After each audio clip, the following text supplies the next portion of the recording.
सत श्री अकाल दोस्तों, welcome to Doorstep Education Point. उम्मीद करदा तुसी सारे वधिया होने आ। अज दी क्लास विच आपां फ्लूइड वर्सेस क्रिस्टलाइज इंटैलीजेंस नूं डिस्कस करन जा रहे हां। ये जिहड़ी थ्योरी हैगी आ इंटैलीजेंस दी थ्योरी है, बुद्धि दा सिद्धांत है, जिन्हों दिता गया सीगा रैमंड कैटल द्वारा एंड इन्हां दे एक स्टूडेंट जिन्हां दा नाम सीगा जॉन हॉर्न। ये क्लास तुहाडे PS TET and C TET exam लई काफ़ी इंपॉर्टेंट है। सो शुरू करते हैं अज दी अपनी क्लास नूं शुरू करन तो पहला चैनल नूं सबसक्राइब कर लियो एंड इस क्लास नूं लाइक भी कर दियो। टॉपिक पढ़ाउण तो पहला आपां सब तो पहला एक कहानी नूं समझण जा रहे हां। तुसीं उस कहानी नूं बड़े ही ध्यान नाल सुनना है। ये कहानी एक इहो जिहे पर्सन दी है जिहड़ा कि आपदी वाइफ नूं मिलण जा रहा है एंड उहदे राह विच कुछ फॉरेस्ट भी आउंदे आ, कुछ रिवर्स भी आउंदियां ने। सो उन्हां मुश्किलां दा ओह सामना किवें करदा है, यही आपां इस कहानी दे विच समझांगे। एंड लास्ट ते मैं तुहानूं ये भी दसूंगा कि इस स्टोरी दे विचों अपने टॉपिक तो संबंधित किहड़ियां गल्लां सिੱਖਣ ਨੂੰ मिलियां। सो तुसीं वेख सकदे हो ये जिहड़ा पर्सन है ये आपदी वाइफ नूं मिलना चाहुंदा है। ये जा रहा सीगा दूजे शहर, पर दूजे शहर दे विच जाण तो पहलां राह विच एक फॉरेस्ट भी आउंदा सीगा, एक रिवर भी आउंदी सीगी। सो जदों इनू रिवर विखी राह दे विच, सो इहने की कीता होऊगा, इहने इस रिवर नूं पार कर लिया होना। बट क्वेश्चन तां इह आउंदा कि जदों इहने रिवर पार कीती होनी आ ते उहने किस तरह दी इंटैलीजेंसी दी वरतों कीती है, कि वो फ्लूइड इंटैलीजेंसी या तो वो क्रिस्टलाइज इंटैलीजेंसी, क्योंकि उस पर्सन नूं स्विम करना आउंदा सीगा, तैरना आउंदा सी एंड उसने तैरना काफ़ी टाइम पहला सीखिया सीगा। भाव जदों वो बच्चा छोटा हुंदा सीगा उदों ही उन्हें तैरना सीख लिया सी। मतलब ये कि जिहड़ी चीज़ काफ़ी टाइम पहला तुसीं सीखी हुंदी है एंड तुसीं उहदी वरतों अगले काफ़ी टाइम बाद करदे हो, उहनूं आपां क्रिस्टलाइज इंटैलीजेंस दा नाम दिन्ने आ। भाव यह कि इहो जी लर्निंग जिहड़ी तुसीं नवें एक्सपीरियंस तो लर्निंग तो सीखदे हो, उहनूं आपां क्रिस्टलाइज इंटैलीजेंस दा नाम दिन्ने आ। उस तो बाद वो जिहड़ा बॉय सीगा जदों उन्हें रिवर पार कर ली, आपां ये गल तां समझ लई कि जदों उन्हें रिवर पार कीती उन्हें आपदी पहलां वाली लर्निंग नूं यूज़ कीता। अपनी जिहड़ी पास्ट मैमरी सीगी, पहलां वाली मैमरी सीगी, उहदी वरतों करके उन्हें इस रिवर नूं तैर के पार कर लिया। राह विच आ रहा सीगा जी फॉरेस्ट। हुण ਉਹ ਫੋਰੈਸਟ ਵਿੱਚ ਕੁਝ ਉਹਨੂੰ ਜਾਨਵਰ ਵੀ ਵੇਖਣ ਨੂੰ ਮਿਲ ਸਕਦੇ ਆ ਤੇ ਜਦੋਂ ਉਹ ਫੋਰੈਸਟ ਵਿੱਚੋਂ ਲੰਘ ਰਿਹਾ ਸੀ ਤੇ ਉਹਦੇ ਸਾਹਮਣੇ ਇੱਕ ਆ ਗਿਆ ਸ਼ੇਰ। उस बॉय ने कदे पहला शेर नहीं सी वेख्या ते जदों उन्हें शेर वेख्या ते उन्होंने समझ ना आवे कि हुण की करे, क्योंकि रिवर तो उन्हें पार कर ली क्योंकि उन्हें वो चीज़ पहला सीखी हुई सीगी।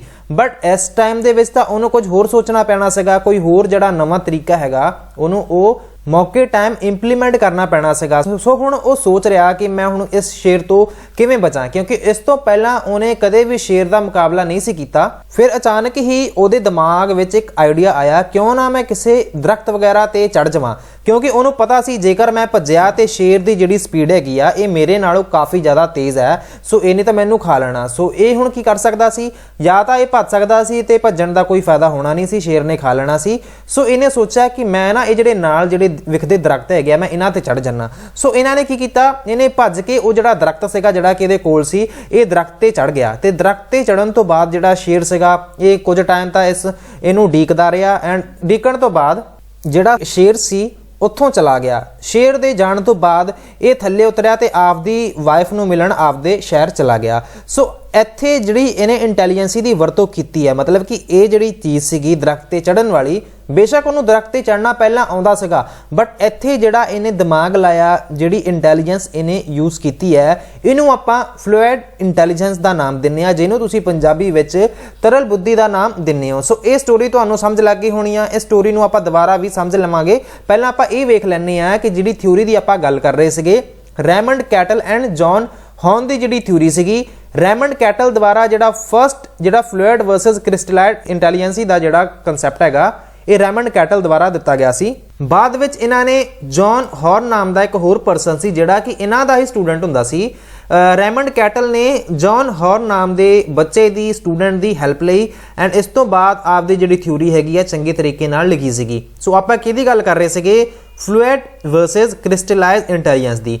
फ्लूइड इंटैलीजेंसी किहड़ी हुंदी है, तरल बुद्धि, पहला प्राप्त किए ज्ञान तो सुतंत्र तौर पर सोचण, जल्दी तर्क करन, समस्या नूं हल करन दी योग्यता है।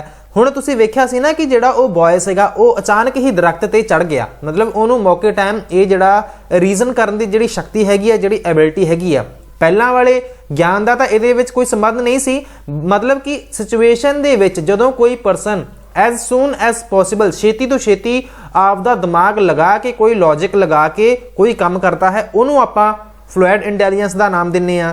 ਜੇਕਰ ਆਪਾਂ ਕ੍ਰਿਸਟਲਾਈਜ਼ ਇੰਟੈਲੀਜੈਂਸ ਦਾ ਨਾਮ ਦਈਏ, ਕ੍ਰਿਸਟਲਾਈਜ਼ ਇੰਟੈਲੀਜੈਂਸ ਇੱਕ ਵਿਅਕਤੀ ਦੇ ਆਮ ਗਿਆਨ, ਸ਼ਬਦਾਵਲੀ ਐਂਡ ਪ੍ਰਾਪਤ ਕੀਤੀ ਜਾਣਕਾਰੀ ਦੇ ਆਧਾਰ ਤੇ ਤਰਕ ਵਿੱਚ ਪ੍ਰਤੀਬਿੰਬਿਤ ਹੁੰਦੀ ਹੈ। ਭਾਵ ਇਹ ਕਿ ਕੋਈ ਸਟੈਟਿਕ ਜਿਹੜੀ ਜਾਣਕਾਰੀ ਹੋ ਸਕਦੀ ਹੈ, ਕੋਈ ਨੌਲੇਜ ਹੋ ਸਕਦੀ ਹੈ। ਸ਼ਬਦਾਵਲੀ ਦੀ ਗੱਲ ਕੀਤੀ ਹੈ, ਸ਼ਬਦਾਵਲੀ ਕੀ ਹੁੰਦੀ ਹੈ ਜੀ? ਵੋਕੈਬਲਰੀ, ਜਿਹੜੀ ਕਿ ਤੁਸੀਂ ਪਹਿਲਾਂ ਹੀ ਯਾਦ ਕੀਤੀ ਹੋਣੀ ਹੈ।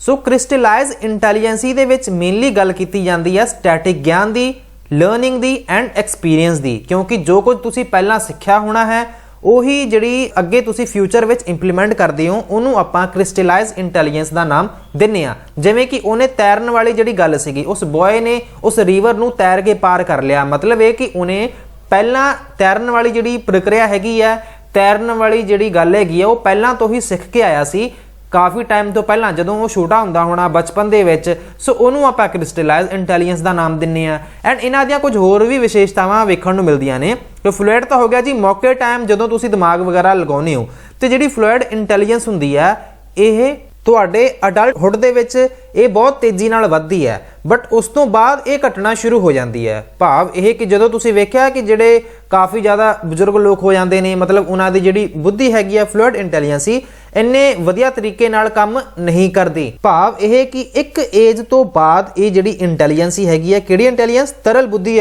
ਦੀ ਆਪਾਂ ਗੱਲ ਕਰ ਰਹੇ ਹਾਂ। ਇੱਕ ਟਾਈਮ ਤੋਂ ਬਾਅਦ ਇਹ ਘਟਣਾ ਸ਼ੁਰੂ ਹੋ ਜਾਂਦੀ ਹੈ। ਜਵਾਨੀ ਦੇ ਵਿੱਚ ਇਹ ਕਾਫੀ ਜ਼ਿਆਦਾ ਪੀਕ ਤੇ ਹੁੰਦੀ ਹੈ, ਬਟ ਜਦੋਂ ਆਪਾਂ ਕ੍ਰਿਸਟਲਾਈਜ਼ ਇੰਟੈਲੀਜੈਂਸ ਦੀ ਗੱਲ ਕਰਦੇ ਹਾਂ ਜਿਹਦੇ ਵਿੱਚ ਤੁਹਾਡੀ ਵੋਕੈਬਲਰੀ ਆ ਗਈ, ਤੁਹਾਡੀ ਇਨਫੋਰਮੇਸ਼ਨ ਆ ਗਈ, ਤੁਹਾਡੀ ਨੌਲੇਜ ਆ ਗਈ, ਤੁਹਾਡਾ ਐਕਸਪੀਰੀਅੰਸ ਹੋ ਸਕਦਾ ਹੈ ਜੀ ਇਹਦੇ ਵਿੱਚ, ਐਂਡ ਤੁਹਾਡੀ ਲਰਨਿੰਗ ਹੋ ਸਕਦੀ ਹੈ। ਸੋ ਇਸ ਤਰ੍ਹਾਂ ਦੀ ਇੰਟੈਲੀਜੈਂਸ ਜਿਹੜੀ ਹੈਗੀ ਆ ਇਹ ਉਮਰ ਦੇ ਹਿਸਾਬ ਨਾਲ ਇਹ ਵੀ ਵੱਧਦੀ ਰਹਿੰਦੀ ਹੈ। ਭਾਵ ਇਹ ਕਿ ਜਦੋਂ ਤੁਸੀਂ ਬੁੜੇ ਹੋ ਜਾਣਾ ਹੈ ਤੁਹਾਡੇ ਵਿੱਚ ਕ੍ਰਿਸਟਲਾਈਜ਼ ਇੰਟੈਲੀਜੈਂਸੀ ਉਸ ਟਾਈਮ ਦੇ ਵਿੱਚ ਸਭ ਤੋਂ ਜ਼ਿਆਦਾ ਹੋਣੀ ਆ। ਭਾਵ ਇਹ ਕਿ ਉਮਰ ਦੇ ਨਾਲ ਜਿਹੜੀ ਕ੍ਰਿਸਟਲਾਈਜ਼ ਇੰਟੈਲੀਜੈਂਸੀ ਹੈ ਇਹ ਤਾਂ ਵੱਧਦੀ ਰਹਿੰਦੀ ਹੈ, ਬਟ ਫਲੂਇਡ ਇੰਟੈਲੀਜੈਂਸੀ ਉਮਰ ਦੇ ਨਾਲ ਇਹ ਘਟਦੀ ਰਹਿੰਦੀ ਹੈ। ਸੋ ਤੁਸੀਂ ਸਮਝ ਗਏ ਹੋਣੇ ਆ ਫਲੂਇਡ ਵਰਸਸ ਕ੍ਰਿਸਟਲਾਈਜ਼ ਇੰਟੈਲੀਜੈਂਸੀ ਦੇ ਬਾਰੇ। ਤਰਲ ਬੁੱਧੀ ਤੇ ਕ੍ਰਿਸਟਲਾਈਜ਼ ਜਿਹੜੀ ਬੁੱਧੀ ਹੈਗੀ ਆ ਇਹ ਦਿੱਤੀ ਗਈ ਸੀਗੀ ਕੈਟਲ ਦੁਆਰਾ, ਰੈਮੰਡ ਕੈਟਲ ਐਂਡ ਜੌਨ ਹੌਨ ਦੁਆਰਾ। ਐਂਡ ਇਹ ਜਿਹੜੀ ਥਿਊਰੀ ਹੈ ਕਾਫੀ ਵਾਰ ਤੁਹਾਡੇ ਤੋਂ ਪੀਐਸ ਟੈਟ ਐਂਡ ਸੀਟੈਟ ਦੇ ਐਗਜ਼ਾਮ ਵਿੱਚ ਪੁੱਛ ਲਈ ਜਾਂਦੀ ਹੈ ਕਿ ਦੱਸੋ ਫਲੂਇਡ ਵਰਸਸ ਕ੍ਰਿਸਟਲਾਈਜ਼ ਜਿਹੜੀਆਂ ਟਰਮਸ ਨੇ, ਜਿਹੜੀ ਕਿ ਥਿਊਰੀ ਹੈਗੀ ਹੈ ਕਿਹਦੇ ਦੁਆਰਾ ਦਿੱਤੀ ਗਈ ਸੀਗੀ, ਫਲੂਇਡ ਇੰਟੈਲੀਜੈਂਸੀ ਕਿਹੜੀ ਇੰਟੈਲੀਜੈਂਸ ਹੁੰਦੀ ਹੈ। ਸੋ ਇਸ ਤਰ੍ਹਾਂ ਦੇ ਜਿਹੜੇ ਪ੍ਰਸ਼ਨ ਨੇ ਐਗਜ਼ਾਮ ਪੁਆਇੰਟ ਆਫ ਵਿਊ ਤੋਂ ਕਾਫੀ ਜ਼ਿਆਦਾ ਇੰਪੋਰਟੈਂਟ ਹੁੰਦੇ ਨੇ। ਉਮੀਦ ਮੈਂ ਇਹੀ ਕਰੂੰਗਾ ਤੁਹਾਨੂੰ ਇਹ ਛੋਟੀ ਜਿਹੀ ਵੀਡੀਓ ਸਮਝ ਆ ਗਈ ਹੋਣੀ ਆ। ਜੇਕਰ ਸਮਝ ਆ ਗਈ ਹੈ, ਤੁਹਾਨੂੰ ਮੇਰੀਆਂ ਦੱਸੀਆਂ ਗੱਲਾਂ ਸਮਝ ਲੱਗ ਗਈਆਂ ਨੇ, ਤੇ ਤੁਸੀਂ ਇਸ ਸੈਸ਼ਨ ਨੂੰ ਲਾਈਕ ਜ਼ਰੂਰ ਕਰਿਓ। ਤੁਹਾਡੇ ਨਾਲ ਦੇ ਸਾਥੀ ਜਿਹੜੇ ਕਿ ਪੀਐਸ ਟੈਟ ਜਾਂ ਫਿਰ ਸੀਟੈਟ ਦੀ ਪ੍ਰੈਪਰੇਸ਼ਨ ਕਰ ਰਹੇ ਨੇ ਉਹਨਾਂ ਨੂੰ ਇਹ ਜਿਹੜੀ ਵੀਡੀਓ ਹੈ ਉਹ ਜ਼ਰੂਰ ਸ਼ੇਅਰ ਕਰ ਦਿਓ। ਕਲਾਸ ਦਾ ਫੀਡਬੈਕ ਕਮੈਂਟ ਸੈਕਸ਼ਨ ਵਿੱਚ ਜ਼ਰੂਰ ਦਿਓ। ਇਸ ਦੇ ਨਾਲ ਹੀ ਵੀਡੀਓ ਨੂੰ ਕਰਦੇ ਹਾਂ ਖਤਮ। Thank you so much for watching. God bless you all.